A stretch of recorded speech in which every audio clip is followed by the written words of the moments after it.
Oke, assalamualaikum warahmatullahi wabarakatuh. Waalaikumsalam.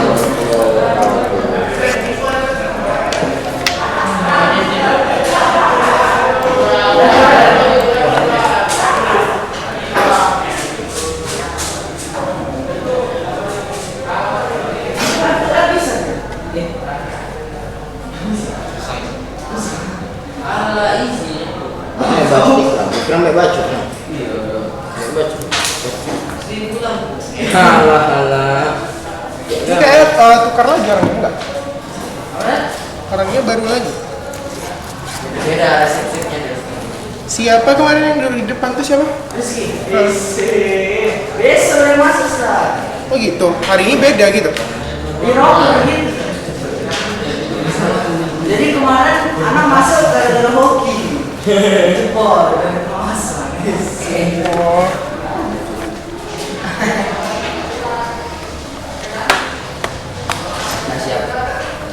Coba tulis aja lah di sini namanya. Anak terus lagi sah. Iya, buat aja. Kelas 10 ini gelombang berapa? 2 berarti ya? Yang kemarin gelombang 1 kan?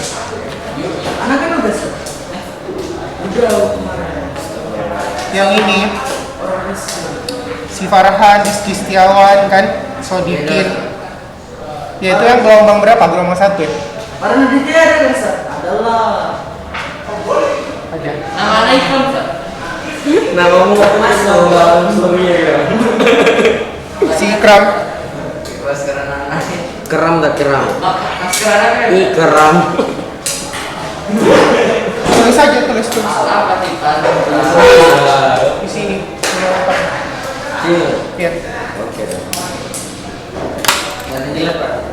Cantik. Jadi lah, apa ya yang dia? Nah. Mau aku buat sendiri lah.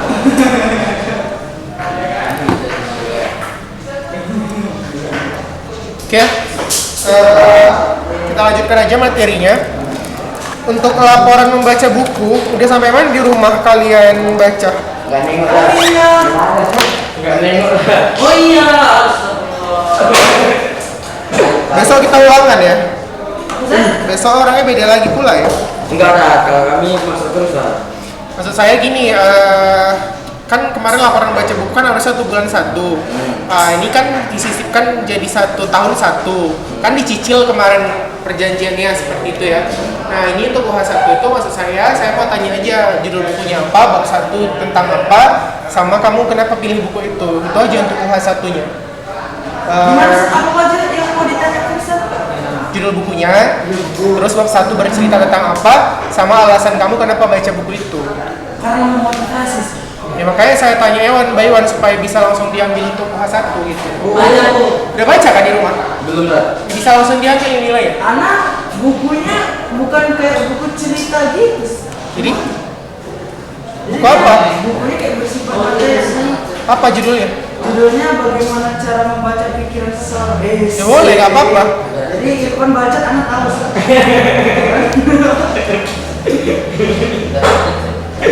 Udah bisa nih saya tes. Tapi ntar lah tunggu siap absen dulu. Nah ini saya mau melanjutkan dulu yang materi kemarin kan kita udah sampai konten kebahasaan. Konten kebahasaan kemarin ada. Besok kita udah masuk materi baru. Lusa sah, ada satu. Iya maksud saya di satu. Iya. Saya kemarin buku yang gimana? Kalau bisa ada. Ya. Kenapa nggak ada? Kami di kontrak. Baik kemana biar sekat. Loh, di perpustakaan Oh, ya? dibuat. Kalau nggak ada bukunya, Buku cerita. kan perpustakaan ada, perpustakaan Medan ada. Iya, library ada library. Pustakaan itu ada buku cerita. Ada. Nggak mesti buku cerita. Kita yang buku cerita Nabi. Pokoknya di luar pelajaran. Kalau dari ini dah, buku ini tadi cari-cari ada cerita itu. Nggak boleh. Kan harus 1 buku, tapi ini bacanya dia partisi dalam 1 tahun. Sampai nanti semester 2 saya suruh bawa bukunya, sama kamu udah habis bacanya gitu. Nanti setelah tentang apa gitu? Nanti lah saya kasih kejutan. Isi. Ya, ini teks laporan hasil observasi kemarin untuk konten bahasanya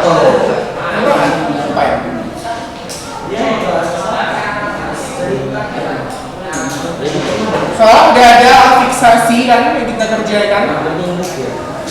Afiksasi, terus ada frasa, ada kalimat, tunggal dan majemuk ya.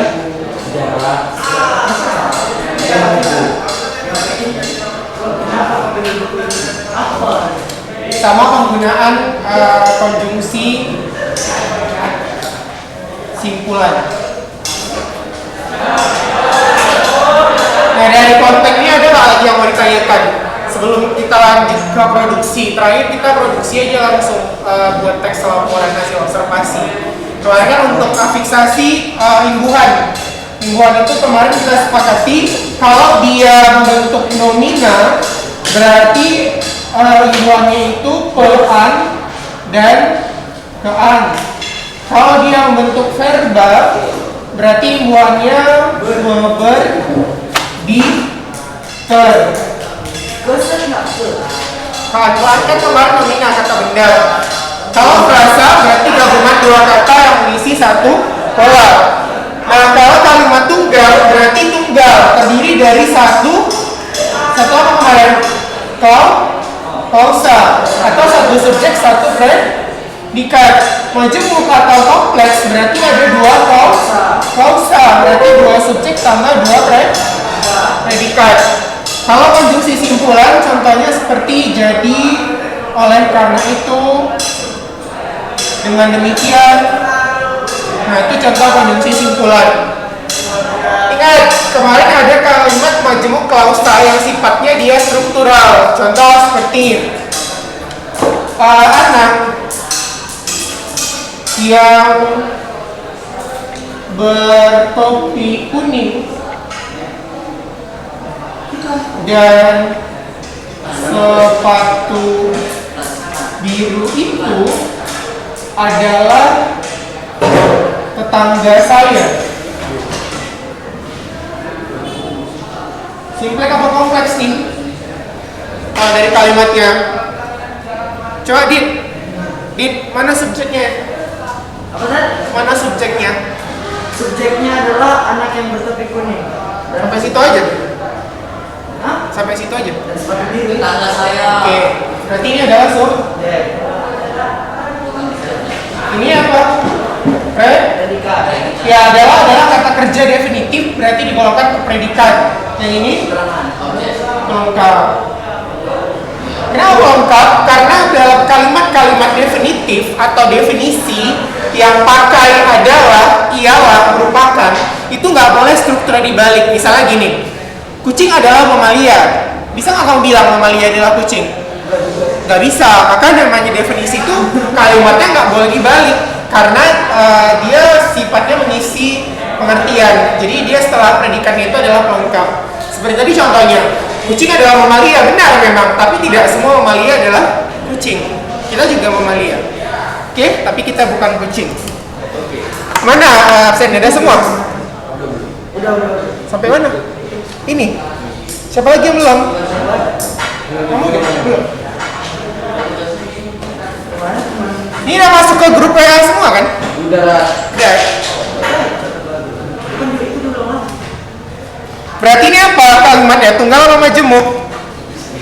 Lihat, ternyata di dalam subjeknya ada lagi anak sebagai subjek bertopi predikat kuning pelengkap dan bersepatu biru itu berarti strukturnya subjek predikat pelengkap predikat pelengkap.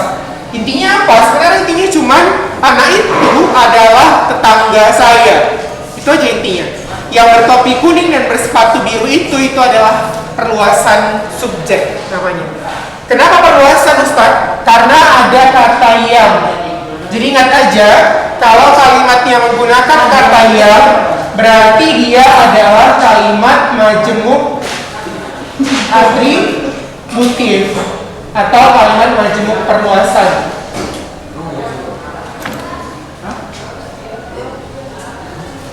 Oke, terus kalau misalnya udah ditulis kan? Udah. Terus kalau misalnya ada soal Ustadz nanya kalimat majemuk atributif ini jadi apa sih sebenarnya? Karena kan kemarin kita baginya kalimat majemuk itu ada yang setara dan bertingkat. Setara dan bertingkat ini kan dilihat dari konjungsinya kemarin. Apa aja kemarin konjungsi yang setara? Ada dan, atau, bahkan, tetapi, sehingga. Yang ini letaknya wajib di tengah. Kalau di awal berarti salah. Dan kalau di luar itu misalnya jumpa seperti jika, terus karena, sejak, terus ketika, maka itu pasti bertingkat. Yang bertingkat itu banyak, jangan dihafal, hafal aja yang setara. Kalau jumpa yang di luar dari yang setara, berarti dia sudah pasti bertingkat. Jadi yang ini Ustadz setara atau bertingkat sih atributif, soalnya kami nggak menemukan konjungsi. Nah, atributif itu digolongkan ke dalam konjungsi yang bertingkat, karena dia secara struktur dia bertingkat. Ini kan bertingkat ya. Nah, berarti dia ke dalam majemuk yang bertingkat. Jadi kalau ada soal nanya majemuk atributif itu setara atau bertingkat, ya bertingkat karena dia secara struktur bertingkat walaupun dia tidak mengandung konjungsi subordinatif. Ini kan konjungsi subordinatif. Ya, yang ini kan konjungsi koordinatif. Ya, jadi dia walaupun nggak ada konjungsi subordinatifnya, atributif ini juga tergolong ke dalam majemuk bertingkat. Kenapa bertingkat? Karena dari segi strukturnya dia punya tingkatan. Nah, ini tingkatannya, ini anak klausa atau klausa 2. Yang di atas ini adalah klausa 1. Oke? Itu kalau dari segi strukturnya. Ada pertanyaan nggak? Jadi jangan bingung-bingung lagi kalau ada di soal. Seperti kemarin ada pertanyaan, Ustadz, satunya ini S dan P-nya, kenapa dia ke dalam majemuk bertingkat? Gitu kan? Ternyata di dalamnya ada struktur baru. Oke, ada pertanyaan? Oke, ada? Ya, kalau yang majemuk dia pasti ada gabungan. Nah, cara gabungnya gimana? Dengan kata hubung. Lihat aja kalau kata hubung koordinatif berarti dia majemuk setara. Di luar dari yang setara ini misalnya jumpa kata hubung berarti dia Kalau nggak ada kata setara itu berarti dia bertingkat. Iya, udah pasti bertingkat. Makanya saya bilang, hafal aja yang setara ini. Setara ini sedikit. Kalau yang bertingkat itu banyak, sampai ada sekitar 15-20-an. Kalau bertingkat itu contohnya? Contohnya karena, jika, sejak, ketika, Pokoknya selain kata apabila, iya. Pokoknya kata hubung di luar dari yang ini, berarti dia bertingkat. Kata hubung ya, kata hubung atau konjungsi. Kalau bisa mana kata hukum? Nggak ada. Makanya saya bilang tadi, Ustaz ini kan nggak ada kata hubungnya ya. Jadi ini majemuk bertingkat apa setara? Gimana nentukannya? Nah, yang ini namanya majemuk atributif karena dia perluasan struktur. Karena perluasan struktur dia kan bertingkat, maka dikatakan majemuk bertingkat. Kenapa bertingkat Ustaz? Karena di dalam subjeknya itu ada tingkatan struktur. Maka dia masih digolongkan ke dalam majemuk bertingkat. Jadi kalau jumpa soal ini nggak ada konjungsi, tapi dia termasuk ke dalam majemuk yang bertingkat. Oke? Bisa? Ada lagi pertanyaan? Afiksasi ingat, kalau nomina dia berarti paan ke an. Satu kata apa? Satu kata apa? Angka. Kata apa tergolong? Kata bilangan. Iya kan? Kesatuan? Kata? Merasa. Kata benda. Kata benda. Pokoknya kalau dia udah ke an, imbuhannya jadi kata benda, nomina. Nomina ini benda maksudnya. Kata benda. Verba itu verb, berarti kata kerja. Berarti kalau satu bilangan, kalau kesatuan kata benda. Misalnya lagi apa? Rajin. Rajin kata sifat sih memang, tapi kalau kerajinan jadi kata benda. Apalagi misalnya satu kata bilangan, persatuan kata benda gitu. Jadi dia setiap kali kita kasih imbuhan pean atau an berubah jadi kata benda. Sapu kata apa? Sapu kata benda.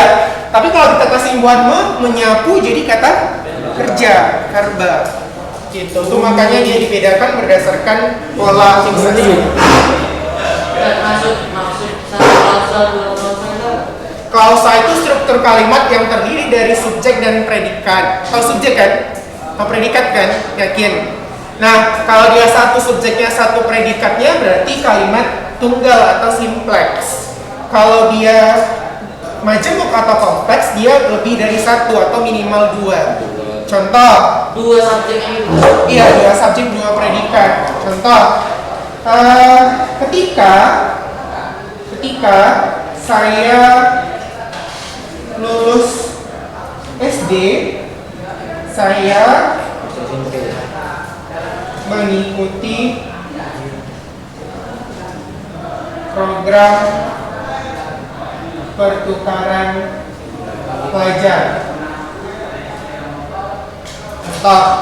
Nah, di sini kan ada konjungsi ketika kan? Oke. Berarti ini klausa dua.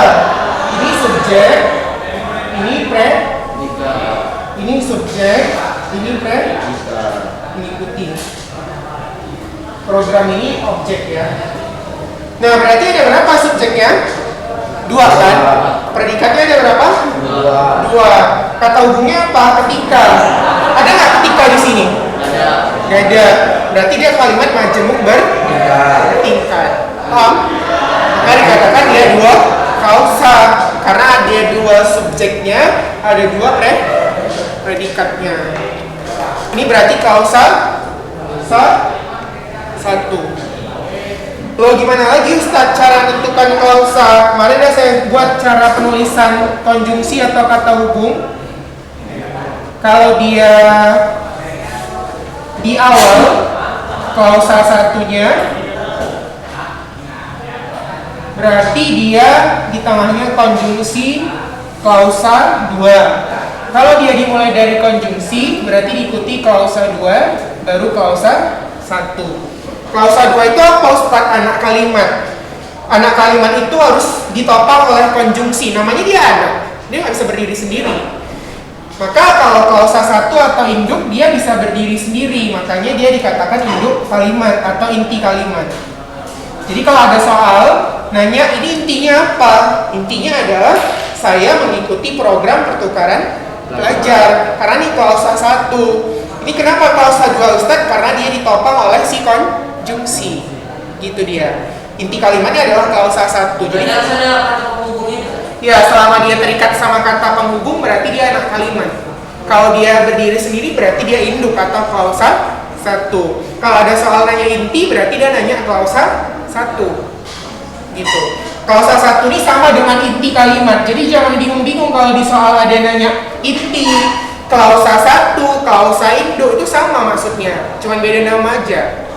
Ada klausa 2, anak kalimat, klausa perluasan itu sama maknanya, cuman beda namanya aja, tapi letaknya tetap sama. Di awal deh.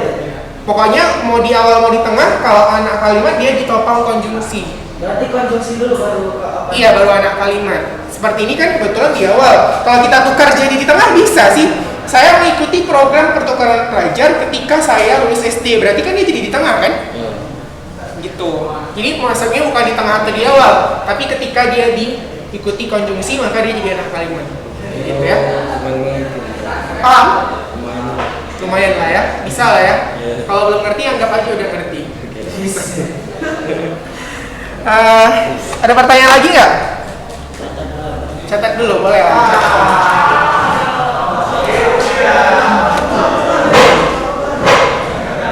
Sambil saya panggil namanya ya. Irfan mana? Panggilannya Irfan? Iya. Ikramullah. Ikram. Gian, Gian panggilannya. Gian Zikri, panggilannya Gian. Zahirul. Ni apa? Niko ya. Nikola. Itu panggilannya apa? Zahirul. Niko. Ya, Niko. Ilyas. Farhan. Siapin. Iqbal. Panggilannya apa? Iqbal. Ragib. Panggilannya? Ragib.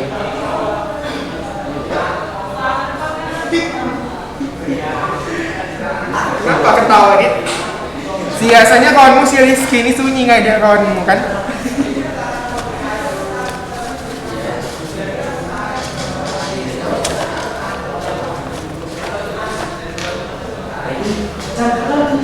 Oh iya.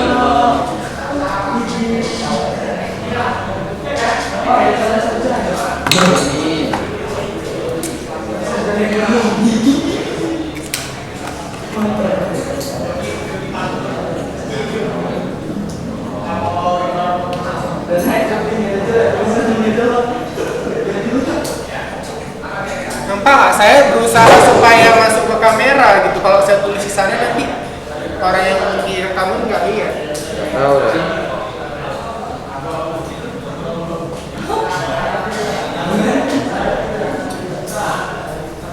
Aku soalnya suara.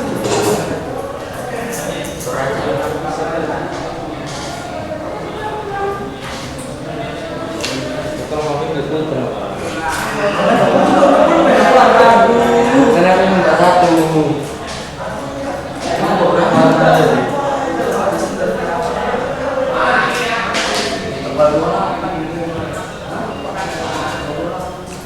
Jadi di rumah pulang nanti udah dicari bukunya ya. Jadi besok kalau besok atau minggu depan nggak ada lagi alasan belum baca. Jadi bacanya nggak mesti selesai. Yang penting udah dapat bukunya, udah baca babak awalnya. Itu aja dulu. Misalnya satu aja dulu dibaca. Kalau lompat, Hah? lompat. Jadi baca langsung ke bab 9, kayaknya belum bisa dibaca. Boleh juga. Boleh juga. Tapi yang penting nanti semua dibaca. Tapi laporan nanti setahun semester 2 di bulan Maret. Iya nggak apa-apa. Tapi kan kita cicil setiap bulan misalnya baca entah satu bab tiap hari baca satu halaman. Atau pas lagi rajin hari minggu langsung baca satu bab. Buku langsung. Ini biasa lah kalau anak SMA tuh baca satu buku. Saya bisa baca. Itu memang kontrak perjanjian yang ada di buku kamu. Ada kontrak perjanjian laporan isi buku. Ya, saya lihat. Halaman Ini iya di buku paket. halaman 203.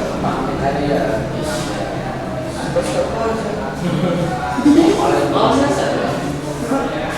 Kalau buku biologi bisa. Nah ini halaman 48. Kan kita udah melaporkan kegiatan membaca buku. Jadi setiap bab itu ada dia melaporkan kegiatan membaca buku. Harusnya satu bab satu. Jadi aturan satu bulan satu buku. Tapi saya nggak usah banyak-banyak. Satu bab satu aja. Tapi setiap bulan kita ganti satu buku itu jadi satu bab. Tak boleh ditabung Nggak usah pakai gitu dibaca aja. Hah? Bisa kalau bilang berarti kalimat tunggal kalimat maju bu bertingkat gitu. Kalau bilang kan? Bilang kalau kalimatnya itu kita bilang apa? Iya kalimat majemuk bertingkat. Kalimat majemuk setara gitu. Setara bertingkat itu apa? Setara bertingkat itu apa konjungsinya?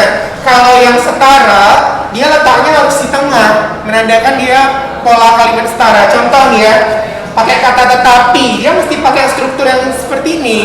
Misalnya dia tidak belajar, tetapi dia lulus. Bisa nggak kita balik? Tetapi dia lulus, dia tidak belajar. Nggak bisa. Tapi kalau yang tipe bertingkat, seperti ketika, bisa kita balik-balik. Ketika saya lulus SD, saya mengikuti program pertukaran pelajar. Saya mengikuti program pertukaran pelajar ketika saya lulus SD, bisa ditukar-tukar kan? Nah, itu berarti dia bertingkat. Kalau bertingkat, konjungsinya bisa di tengah, bisa di awal. Tapi kalau dia setara, konjungsinya selalu di tengah. Itu bedanya. Karena dia setara, polanya itu nggak boleh bertukar. Tapi kalau bertingkat kan bisa kita tukar-tukar dia polanya. Itu bedanya. Makanya yang setara ini koordinatif harus di tengah konjungsinya. Kalau dia di awal, dia aneh. Wahyu mau pintar apa? Persiapan lagi. Pintar.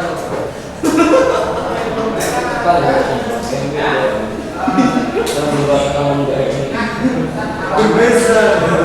Kalau kata orang barat ini sekolah berbeza. Kalau bukunya buku biologi pelajaran bisa tak? Mulai? Setara itu koordinatif gitu kan? Iya, setara itu nama lainnya koordinatif. Itu apa Boleh ya? Ini sampai koordinatif? tengah. Letaknya harus di tengah. Ya kapan udah penis?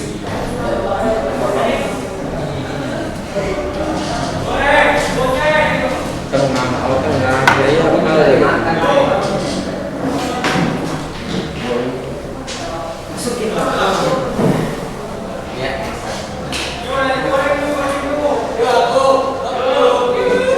Aku yuk. Aku yuk. Bobongnya jualan. Sebentar. Udah bisa makan nasi goreng kita. Iya. Iya, di mana nasi goreng kamu? Cium lah.